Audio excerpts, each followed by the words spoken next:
Ẹ kú dédé àsìkò yìí o. Èyí tá fẹ́ mú wá lénìí ni bá ṣe sọ wípé ẹ máa register ní upwork. Iṣẹ́ tẹ bá lè ṣe ńbẹ̀ lẹ máa ṣe. Tẹ bá lè ṣe customer service, tẹ bá lè ṣe virtual assistant, tẹ bá lè ṣe oríṣiríṣi profession tá sọ pé ẹ lè ṣe. Ẹni tó wà ní báǹkì ó lè wá part time níbẹ̀, passive income ó lè máa get ẹ láti bẹ̀. Ẹ ní láti dúró de wọ́n employ mi, mo ríṣẹ́ mi ò ríṣẹ́, àbí ibi iṣẹ́ ò sanwó fún mi. Tẹ bá ti get something done, these are the areas tí àwa èèyàn ń lò láti fi lè make owó. Àwọn ará Amẹ́ríkà ò fẹ́ gba ará Amẹ́ríkà torí pé owó tán máa ń charge ti pọ̀ jù. Torí ẹ̀ la ṣe ní ká fi opportunity hàn yín. And first of all, what we do is when you go on Google, tẹ bá ti lọ sórí Google, step by step la máa ṣe fún yín. Tẹ bá ti lọ sórí Google, ẹ kàn máa type upwork ni. Upwork is the same thing,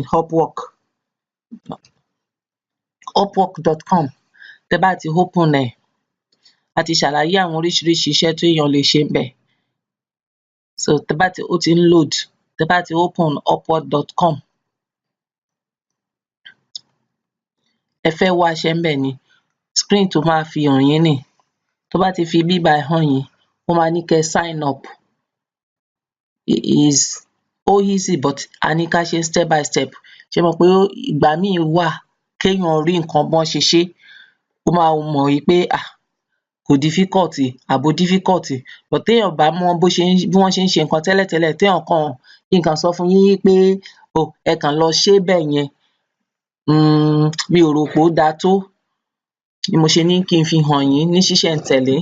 Wọ́n á ní kí lorúkọ mi, à tún lo Tósìn Abbey náà. Tósìn Abbey. Orúkọ yín lẹ máa fi síbẹ̀ o, kò ń ṣe Tósìn Abbey. Wọ́n ní kí ni work email address mi. Ẹ má gbàgbé lẹ́ẹ̀kan, a ti create email address kan tó ń jẹ́ tosinhabbey02. Orúkọ mi náà ni mo fi sí, tosinhabbey02@gmail.com.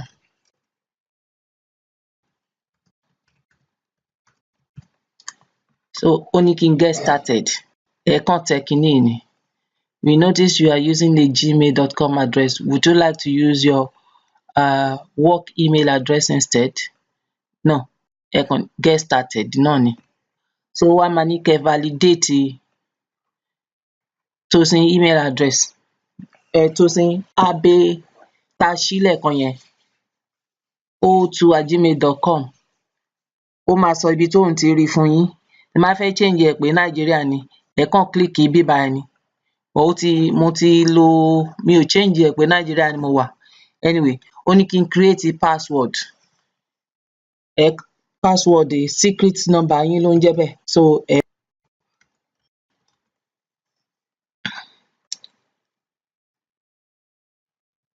and one number or symbol. Ó ní kẹ́ fi nọ́mbà kan sí. So ó ti gbà. Hire for a project or work as a freelance. I want to. Ẹ̀yin ò fẹ́ hire fún project, ẹ fẹ́ work ni as a freelance. But méjèèjì kò really ní meaning. So username wo lẹ fẹ́ lò?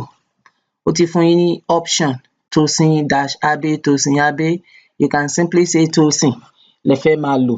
Kò really matter. Or anything tó bá wù yín, but ẹ jẹ́ kó jẹ́ orúkọ tó dùn. Ẹ jẹ́ kó jẹ́ nǹkan tó easy. So ó máa wá sọ pé n tẹ bá rí níbí bàyìí, kẹ́ type ẹ̀. N tẹ bá rí ni ẹ gbọ́dọ̀ type. 5K, kán fi lè mọ̀ wípé kò ń ṣe kọ̀ǹpútà ni wọ́n fi sí ni. So 5K65B, nǹkan tó wà ńbẹ̀ nìyẹn. Tó bá get ẹ̀, ká ní mi ì get ẹ̀ tí mo sọ pé something else. Ó ní Tosin already exists. Maybe somebody has already done that. Tosin B, Tosin A, doesn't really matter. Ṣé ẹ rí pé ó gba Tosin A or Tosin.A or Tosin A. So ká ní eléyìí ó wà okay. ó máa sọ fún mi pé kò wá okay 5K65B. So tẹ bá fẹ́ máa gba email address wọ́n lè máa email wọ́n lè máa sọ fún yín pé iṣẹ́ kan ti wà fún yín, iṣẹ́ kan ò sí fún yín, ẹ kàn tick yes. Tó bá pọ̀ jù tẹ́ bá need ẹ click no. So a ní kó next.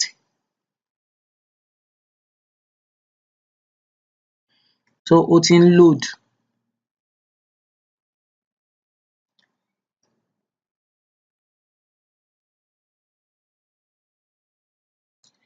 So ńsìnyí ó wá ní kẹ́ verify email yín kẹ́ tó lè lọ síbì kankan.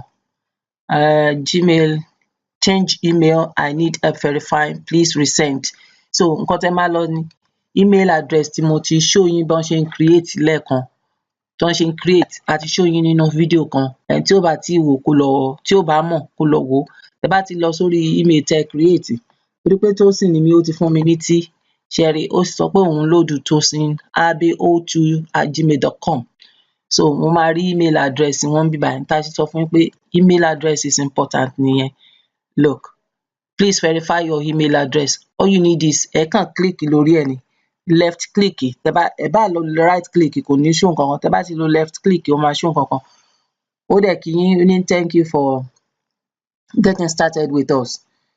Kí wọ́n lè confirm address yín, please click below. Ẹ kàn ní láti gbọ́wọ́lé orí ibi tó sọ yẹn ni. Tẹ́ bá ti rí ọwọ́ àárín tó show, ẹ rí pé ìka àárín náà ló show, náà lẹ máa tẹ̀, so dẹ̀ máa direct yín. Verification complete. Now fill out your application form. Ẹ dẹ̀ fill out application. A ní level wo lẹ wà, èwo ló interest yín. Let's take for example tó interest wa. Ẹni tó bá mọ, mo ṣe sọ tẹ́lẹ̀tẹ́lẹ̀, iṣẹ́ tẹ́ bá mọ̀ dáadáa òun ní kẹ́ mú. Iṣẹ́ tẹ́ bá mọ̀, gbogbo èèyàn kọ́ ló lè mọ software development, but ẹ̀yin graduate náà àtẹ̀yin student tẹ́ ṣì wà ńbẹ̀, tẹ́ ń ṣiṣẹ́, tẹ́ ń kọ̀wé àbí tẹ́ ti jáde tẹ́ ríṣẹ́, ẹ lè choose ẹ̀ tẹ́ bá mọ̀, IT tẹ́ bá mọ̀, data analysis, everything, admin support, ẹ lè ṣe, customer support, ẹni tó bá lè, kò bá wà lọ́jà, ẹ ti máa tajà nínú ọjà, rapport yín bẹ́ bá ṣe ń bá àwọn èèyàn sọ̀rọ̀ sí, ibí báyìí àbí ọ̀dọ̀ wọn, customers are always right. Bẹ́ bá lè ṣe ọjà ọlọ́jà lẹ ṣe máa ṣe láti múnú customer yín dùn. Let's say we choose customer service.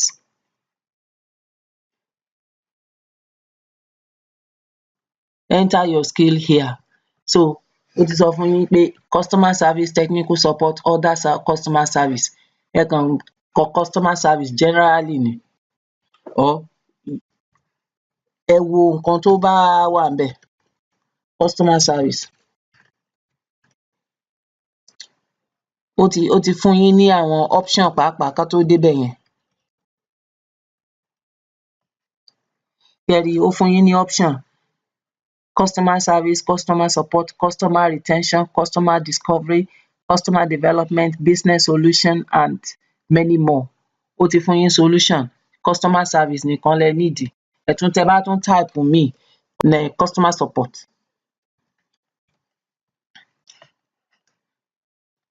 So bẹ́ẹ̀ ẹ máa mú level wo lẹ wà. Entry level ni, what is your experience. Tẹ́ bá experience gidi ẹ mú, tẹ́ bá ní intermediate experience kẹ́ mú, tẹ́ bá ní expert experience kẹ́ mú. This is the level. Why choose the, ó ti sọ fún yín reason. Client like to see the top 3 to 10 relevant skill. Ẹ mú ohun tó pọ̀, tẹ́ bá lè ṣe, ẹ fi nǹkan kan bẹ̀rẹ̀, ẹ sign up. Less experience in the field of or you are just starting your freelancing business. Moderate professional experience in the field or extensive, which is more advanced. So ẹ lè mú entry level, wọn kì í múyàn sí. Àwọn èèyàn míì náà wà, tí nǹkan kan bá wà tán fẹ́ kẹ́ ẹ ṣe, ẹ̀ mọ̀, a ti mú tó mẹ́ta. So now you need to create your profile. You want to work in customer service. You are focusing on technical support or others. Your entry level is this. Add your photo. Bẹ́ ṣe máa fill form yín nìyẹn. Try to choose a title that will help you stand out. mo sọ fún yín pé tẹ́ bá ti fẹ́ lọ, ẹ kọ́kọ́ lọ ṣe research ná. Bí mo ṣe open eléyìí, ẹ tún ní láti type ẹ̀ mọ́. Orí kiní yìí, mo wá right click, ó ní open link in a new tab. Mo right click, you open in a new tab. Mo ṣe open ẹ̀ nìyẹn. Home. Fẹ́ show nǹkan kan níbí báyìí.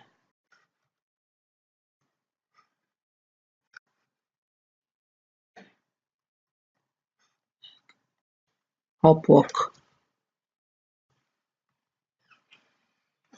Kẹ́ tó ṣe, ẹ lọ kà á. Freelance, find a job, post a job, find a job, customer service.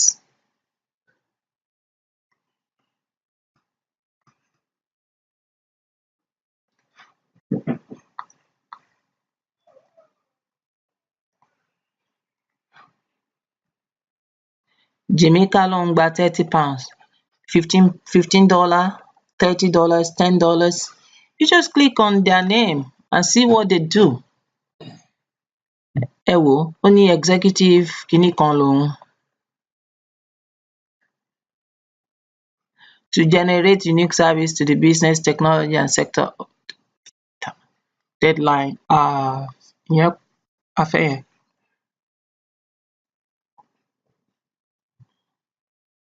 IT support leléyìí, customer support lásán là ń, customer service là ń.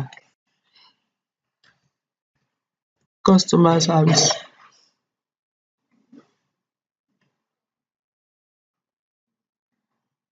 And this is more like it. This is telesales. Kò débẹ̀ tó fi ń ṣe experienced customer service and representative. $3 to $15, pride in my business. Let's see job hub.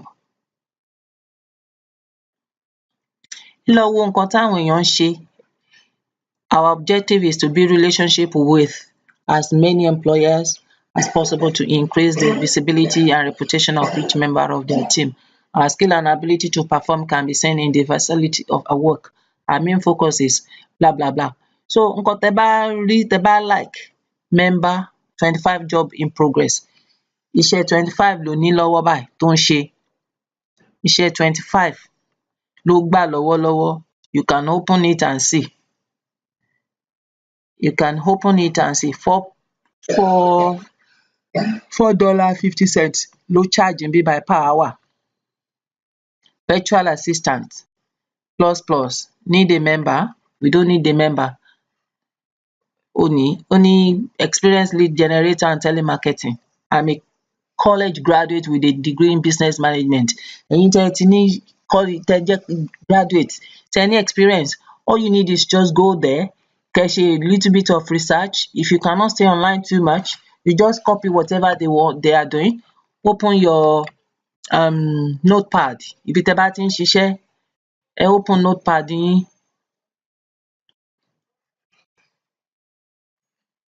Ẹ open notepad. Any information, ẹ gbé síbẹ̀. Kẹ́ lè lọ padà bá. Anything tẹ́ bá rí tẹ́ mọ̀ pé ó lè ṣe yín láǹfààní, you just go there. I specialize in writing about the following: online casino, sport betting and all that. Ìwọ tó jẹ́ pé búkì ló máa ń ná, you have experience. You see, that's one person tó jẹ́ pé casino. Bàbá Ìjẹ̀bú ló ń write about, Bàbá Ìjẹ̀bú ló fi ń ṣiṣẹ́. So, and he's in Czech Republic, 100% top rated as well. He's earned over 20K. So that's all you need to do. If you think something to benefit, you either open your window or you tell us more about you. So ẹ kàn click the work you want to do.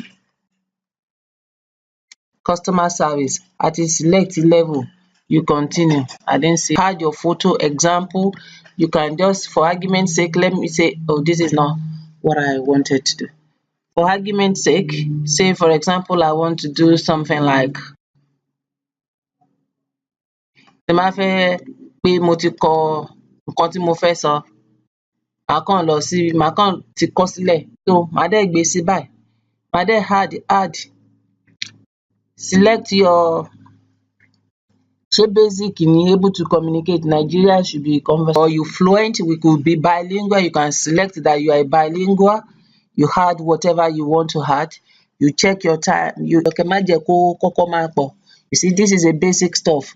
You can start from $3, you can start from $4 depending, o lè máa adjust ẹ̀ tó bá ti rí, so which is 320 ni wọ́n máa fún mi, you will be paid 320. Upwork fee service, not tax. Owó tí Upwork gangan máa charge ẹ 80p ni. Nígbà tó bá gbaṣẹ́ $4 an hour, tí wọ́n dẹ̀ fún ẹ ní 320 an hour, tó bá gba 320 an hour tó dẹ̀ ṣiṣẹ́, some people máa ń ṣiṣẹ́ 30 hours, $96. Tá bá ní $96 minus 300 naira, minimum 28,000 naira láti ṣiṣẹ́ yìí. Location, ibi tó bá ti more than 30 hours a week, ẹ kàn select. Address, we take privacy seriously, so ẹ fill address yín. I have a postcode, I have a number, because I could change my this thing to Nigeria, torí pé UK ni mo select ni. Let's say I want to select Naija, kò tiẹ̀ sí Naija ńbẹ̀, wọn ò fún wa opportunity yẹn. Should be there now. Naija wà ńbẹ̀. I think I've seen it before. Tí ò bá síbẹ̀, màá gbọ́dọ̀ lọ change ẹ̀ kí n gbà míì.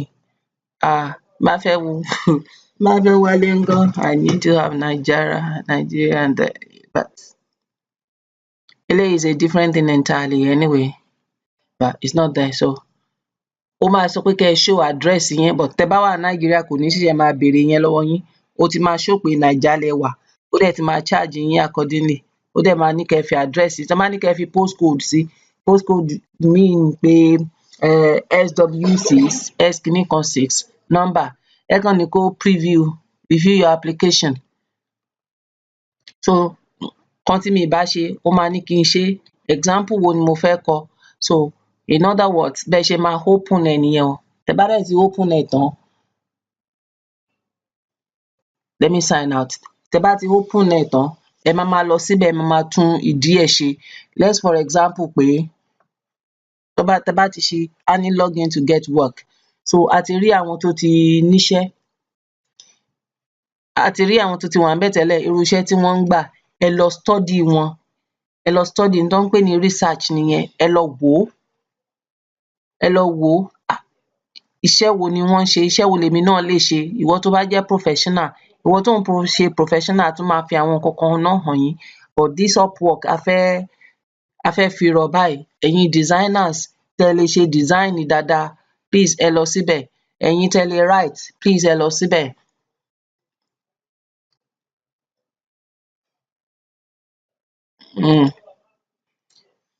Ẹ lè write, ẹ lọ síbẹ̀. Fill the jobs. Let's fill the jobs. Writing skill, find talent. Get started. Àwọn tó ti register already, torí pé ó ti rí mi pé mo ti register. So nǹkan tá máa ṣe nìyẹn o, bá ṣe lè get iṣẹ́ nìyẹn, ẹ jọ̀ọ́. Kì í ṣe gbogbo ẹ̀ náà ni ká fi sọ wípé àwọn ọmọdé ló ń ṣiṣẹ́ internet, no. Kì í ṣe gbogbo ẹ̀ náà ni a ṣe máa sọ wípé àwọn àgbàlagbà, àwọn ọmọdé ló ń ṣe é, àwọn yahoo yahoo nìkan ló ń wà lórí internet, no. This time around, orí internet làwọn èèyàn ná wà jù, orí internet ni wọ́n wà jù. Ṣẹ rí LinkedIn lead generation, LinkedIn lásán ló fi ń jẹun, and data entry and website.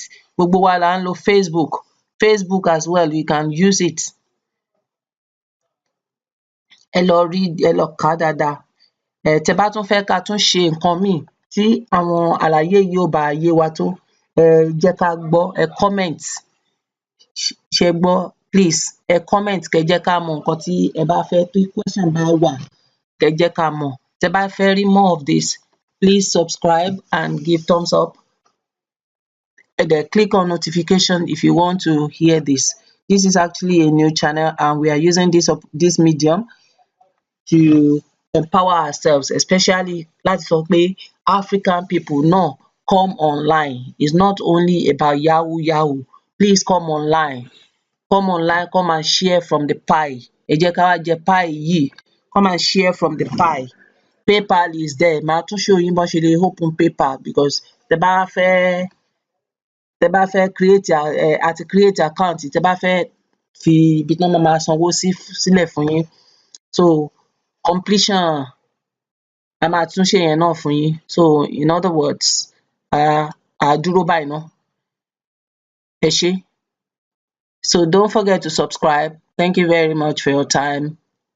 See more of you.